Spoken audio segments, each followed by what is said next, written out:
Hello, my name is Andy Tidy and welcome back to another edition of Lockdown Legacy Canal Hunter. These videos are being made during the coronavirus epidemic in the spring of 2020. And as that means that we can't get out in the field to go and walk the contours and look for the old lines of long lost canals, this series is looking specifically at the intricate network of tugboat canals which were built in the area that we now know as Telford. And in this episode I want to look at the 1.5 mile Wombridge Canal that was built by the same William Reynolds that built the Ketley Canal, but he built it 1 year earlier in 1787, and he built it to connect the coal mines and the resources in the Wombourne area with the furnaces which they were operating as a family in Donnington Wood. Now, William Reynolds' father, Richard, had been mining away under Wombridge for several years, since about 1781. And by this time, Richard had already got 2 iron foundries working. One in Donnington Wood and one down in Ketley.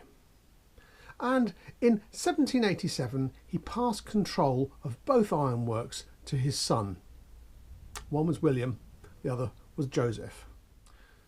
Now, William Reynolds was a canny businessman. He'd been looking around the area of Wombridge and he'd discovered extra sources of coal and ironstone very close to the surface. And he thought that if he could get the coal and the ironstone out of the ground there and move it the 1.5 miles up to the Donnington Wood furnace, he could make an absolute killing. The problem was the roads. The roads were in a deplorable state and there was no way that he could move the heavy loads across what was a quagmire in the winter and still pretty much impassable in the summer. And the fact that the Donnington Wood Canal had been built by Lord Gower 21 years before wouldn't have been lost on him. He could see the real potential in building a tugboat canal on the level from Wombridge all the way through to Donnington Wood. It would cut his transport costs at a stroke.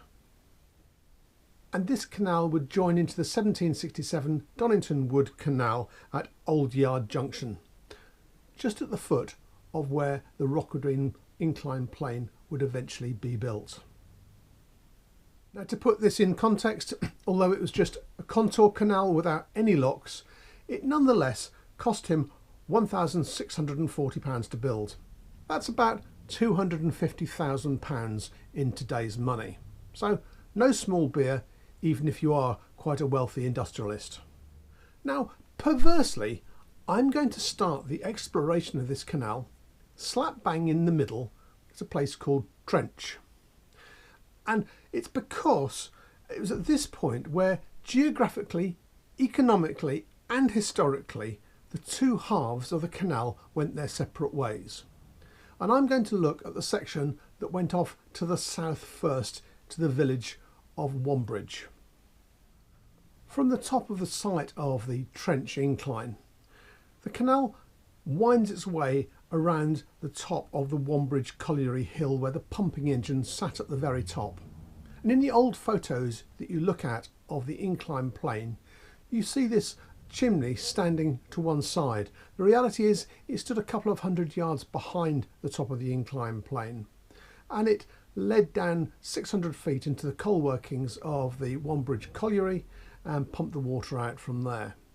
And the canal skirted around the edge of this old colliery, and then it goes on through the site of the old Wombridge Ironworks. This was one ironworks which was established by William Reynolds and then went through a number of different ownerships.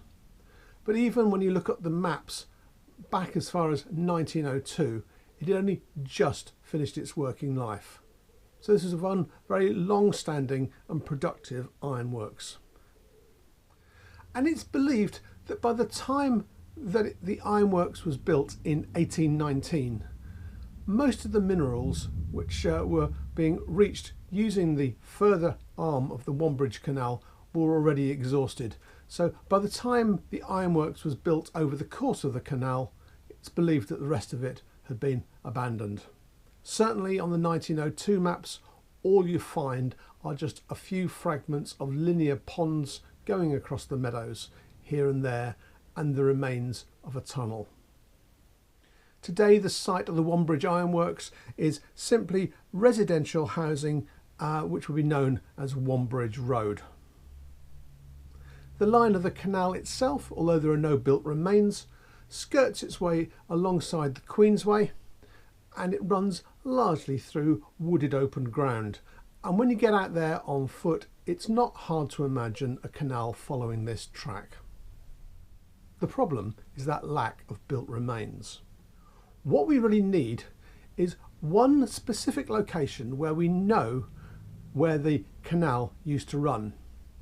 Unfortunately, there is one. The Queensway has been built on the top of the London and North Western Railway track. And this railway crossed over the canal, and there was a bridge spanning the canal and a little tunnel underneath. Well, it just so happens that when the Queensway was built, the old towpath was retained and a pedestrian tunnel was built in precisely the location where the canal was crossed. And so we can go out onto the open public space beyond, confident that we at least have a starting point for this tail end of the Wombridge Canal. The canal winds its way around a full 180 degrees as it skirts its way around the top of a very shallow valley. And the shallow valley contained a Wombridge pool, itself a reservoir to the canal at one point. And as we go around the pool, there used to be two basin-like inlets leading off the canal, but there were never any wharves built on these basins. And the working assumption is that the basins were actually outlets or outfalls for water coming out from the mine pumping engines. So those mines were pumping their water out, filling up the canal, also filling in Wombridge Pool, which was the reservoir which kept the canal going in times of drought and low rainfall. Now, at the time I did this investigation 8 years ago, the side-by-side mapping technology that borrows on the maps held by the National Library of Scotland didn't exist. What did exist were the Godfrey edition maps. They're the same maps, also used courtesy of the National Library of Scotland, but when you're using a paper map, you're having to make a judgment call about where you feel you are at any one time, and sometimes you can be a few hundred yards off here and there.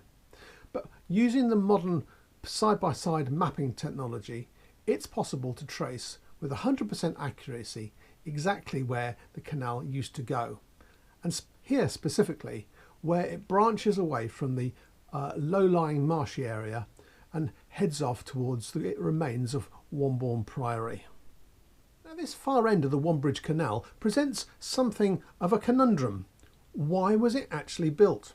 And not only was it built, as it comes off and turns to squeeze in a gap between the Wombridge Priory and the vicarage and the church on the far side of the road, it was actually built inside a 60-yard brick-built tunnel. And there are some pictures of the tunnel back in the 1960s when children used to go down through a hole in the roof and go exploring. So an expensive structure was built and it went out onto the road and emerged by the church. But to what? There seems to be very little there. There's no sign that there were any wharves built down there. It's all a bit of a mystery. But there is a theory, which I rather like, that this was an abortive attempt by William Reynolds to drive his canal through all the way to his works at Ketley. Now, if you took a route as the crow flies, that's about another 1.25 miles beyond. And the works at Ketley were about 40 feet higher up. So you would have thought that that was quite a feasible way to connect the two foundries. The problem is that it's not possible to build a canal as the crow flies. To get across to the ironworks at Ketley, you've got to go across the grain of the land. And that means you're crossing over or trying to weave your way around some impossibly tight contours as you go along Ketley Bank. And frankly, I don't think the technology existed to make a canal do this feat of engineering. And what's more, there is this problem that the Ketley ironworks were 40 feet higher up. That doesn't sound very much, but we are dealing with inclined planes here. And they were gravity operated inclined planes, which depended on most of the payload coming downhill in full wagons, pulling the empty tugboats up the other side. Well, in the case of getting the minerals over to the Ketley works, that would mean pulling the heavy minerals uphill with no corresponding weight to pull them up. So I think you probably had problems both with the geography and with the relative heights of the two sites. And then finally, judging by the fact that the ironworks was built on the line of the canal just a few years later, I suspect he found that the minerals underneath Wombridge weren't very extensive, and there wasn't going to be enough mineral in there to keep his Ketley works going.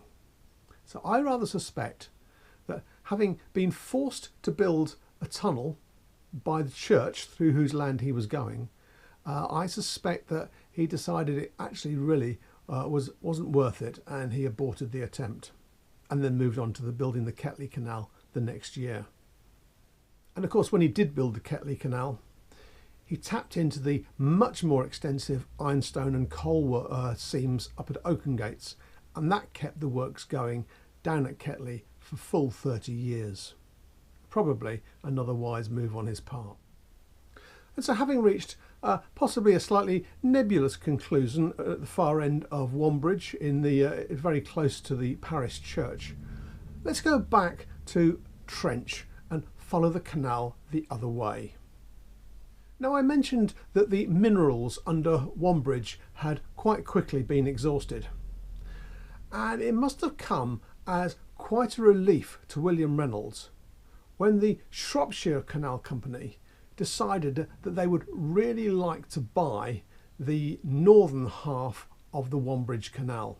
And what's more, they were willing to pay £800 for it. So that was the equivalent of getting back £125,000 of his £250,000 investment.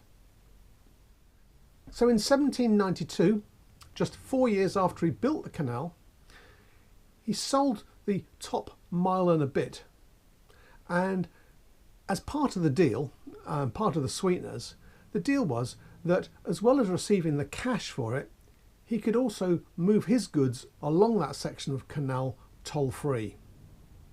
It might have made a difference that he was one of the proprietors and the directors of the Shropshire Canal, or am I just being cynical? And the idea of this purchase was that the Shropshire Canal could make a connection through from Donnington Wood, through a trench, down a brand new incline, and then to join up all the way out to Shrewsbury, where there was a huge market for coal. Never one to miss a business opportunity, the two Reynolds brothers soon established a glass house, and from that they built particularly green glass, doorstops, rolling pins, ornamental things, wine bottles for the French wine market. And they built that in an area which is now covered by Gibbons Close and Gibbons Road. And the other business which became established was a family of the Bullocks who built the corn mill. The corn mill still stands, it's residential housing, but it was owned and operated by the same Bullock family all the way through till the 1940s. And in fact, it was to the corn mill that the last trade was being carried on the tugboat canal system right as late as 1921. So all in all, the Reynolds family did pretty well out of this little canal. But I can't pass by the site of the Trench Incline without showing you some pictures of what is a quite amazing structure. It was only built 4 years after the Ketley Incline, so it comes as no great surprise that the essential design is the same. If you look closely at these old pictures, you can see it was running down a fall of 243 feet on the incline itself. It raised tugboats up and down, this time of about 4 tons, and it raised them 75 feet. But it used the same mechanism. It used the weight of a downwards tugboat on a cradle to power the empty one coming up. it released them through the same lock mechanism that we looked at in the last week's episode. And to overcome the buoyancy as the tugboat entered the canal at the bottom, they also used a supplementary steam engine at the top to winch it up those last few feet. And if you think that the incline planes were a flash in the pan, think again. And this steam engine ran continuously for 50 years until it was finally replaced in 1842 with a further engine, which in itself continued to operate right the way through until the closure of the incline in 1920s. Today, the line of the incline down to what was the pub at the bottom is still visible in the landscape. You can still stand at the top and survey the land around. The actual buildings and the docks were all demolished, and the rubble was pushed by bulldozer into the basin, filling it in at the top in 1968. Today, the fingerprint of this old canal through to Donnington Wood and Wrockwardine Wood is very light, and you need to know what you're looking for. If you turn left from the top of the site of the Trench Incline plane, the line of the canal is almost immediately lost beneath a new housing estate, but it kind of shadows the line of today's Trenley Gardens until it comes out on the Wombridge Road. And at the Wombridge Road, it went under a bridge known as Teague's Bridge. And from there it ran on through some public open space until it turns into the athletics area of the Oakengates Leisure Centre. And the canal ran its way around, almost exactly mirroring half of the 800-metre running track. And from there it went on to the old corn mill, which is now residential housing, and under the bridge which now carries Church Road. And it was near here that the Reynolds established their glassworks in 1792, and that continued on until about 1842. Now you have to take your clues where you can get them, and it just so happens that from the site of the old corn mill there is a road called Canal Side, and Canal Side isn't just beside the canal, it's actually on top of it. The road has been built exactly on the old canal bed, so that carries you on another couple of 100 yards. And then it curved a carving line mirrored by Smith's Crescent. If you can get yourself around the back of Smith's Crescent and into the site of the old Donnington Ironworks, you can still find the old canal bridge coming out underneath the last cottage of the Crescent. And from there the canal follows a kind of a path around the boundary of the ironworks, which is sunk into a dip, to the foot of the Wrockwardine Incline plane.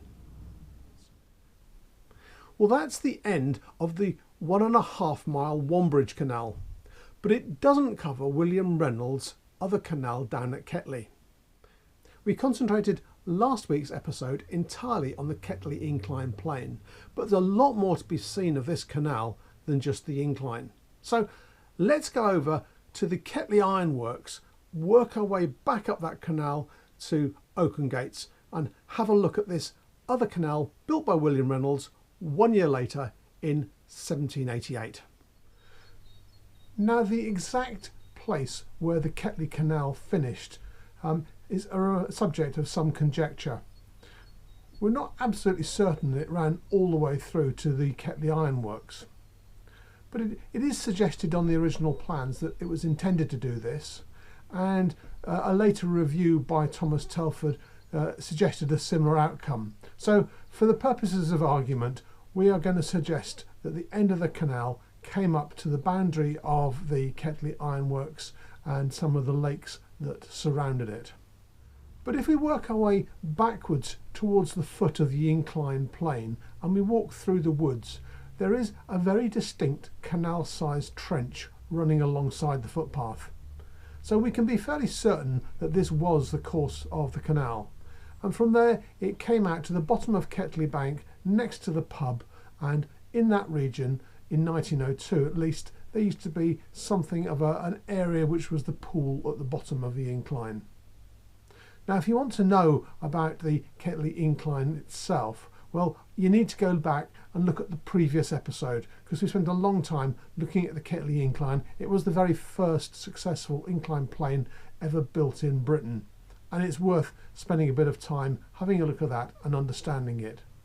But the only thing we've really got to show for it, apart from the sloping line of the ground, is a token 1.5 centimetres across, which shows the outline and the design at the top end of the incline.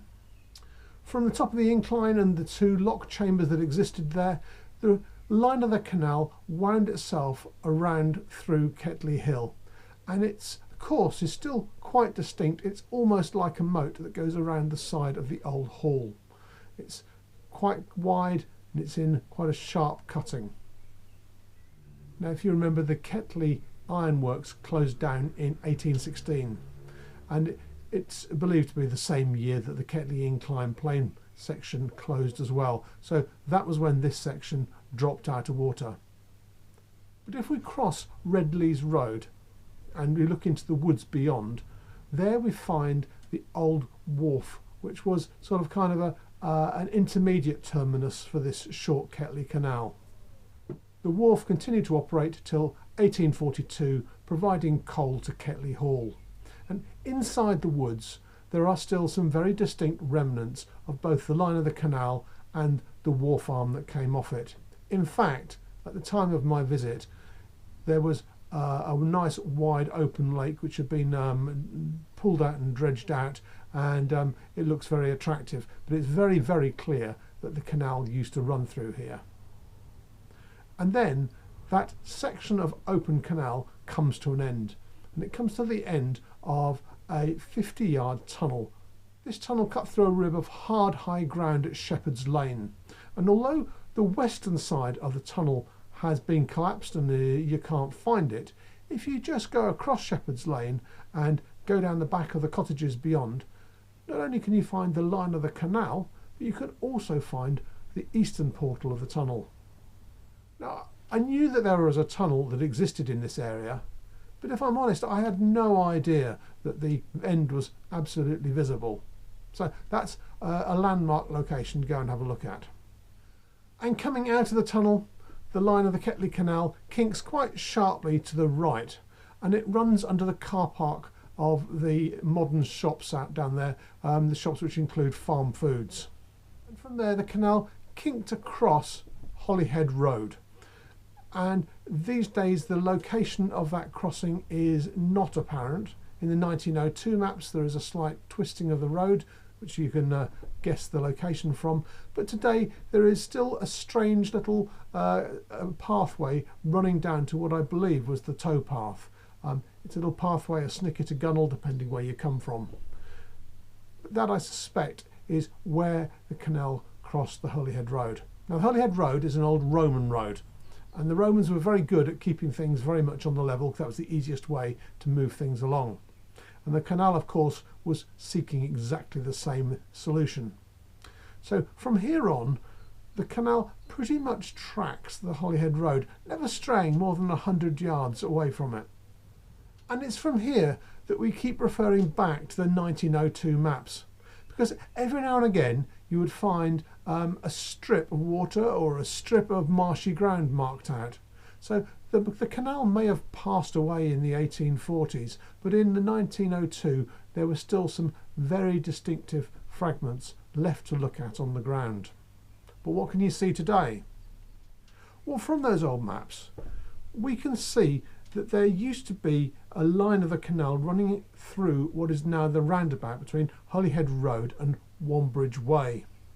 Obviously that's all being completely swept away, but shortly beyond that there is what we believe to be a section of the parapet of the bridge taking Hartsbridge Road across the line of the canal. It's certainly a very strange piece of carved stone, and it has every indication of being one of the balustrades. The canal then continues to track Holyhead Road, and it swings around, squeezed in between Holyhead Road and School Grove, and runs pretty much underneath the foundations of Holy Trinity Church, and then crossing along in front of the vicarage beyond. Now it's along here that the canal runs behind the houses, and the canal bed would be under what are now back gardens. These days the line is indiscernible, but if you know where to look, you can kind of imagine where the canal used to run. Now this area around Holy Trinity Church and Oaken Gates was the area of minerals that the canal was built to reach. And from the old maps all around, there are signs of coal mines and ironstone mines and limestone workings. So this was the terminus for the canal, but it only remained that way for a few years. And from here, the canal continued to curve on around to join into the line of the Shropshire Canal beyond. And it was in this area that a shallow lock was built to accommodate the difference in height between the Ketley Canal and the Shropshire Canal beyond it. And the line of the canal joined into the Shropshire Canal more or less at a place called the Greyhound Inn. Now the Greyhound Inn is no longer a pub, but it is the Domino's pizza outlet. And the Ketley Canal joined the Shropshire Canal pretty close to the Snares Hill Tunnel. If we look back at some of the old photos, there is an image of the Snares Hill Railway Tunnel with a secondary tunnel running alongside it, and that may well have been the original canal tunnel. And so that's the end of the diminutive and very short-lived Ketley Canal. But it isn't by any means the end of the story, because buoyed on by his success here in Ketley and at Wombridge slightly further up the hill, William Reynolds had his eyes set on a much larger prize. He wanted to join the Donnington Wood Canal, the Wombridge Canal and the Ketley Canal with the River Severn. But that is another story, and we'll unpack it in a future episode of Canal Hunter. So I hope you've enjoyed this episode looking at the Wombridge Canal and the Ketley Canal, and I hope one day you'll be able to get your boots on and go out and actually explore them for yourselves. But in the meantime, happy virtual canal hunting, and I'll see you soon. Cheerio.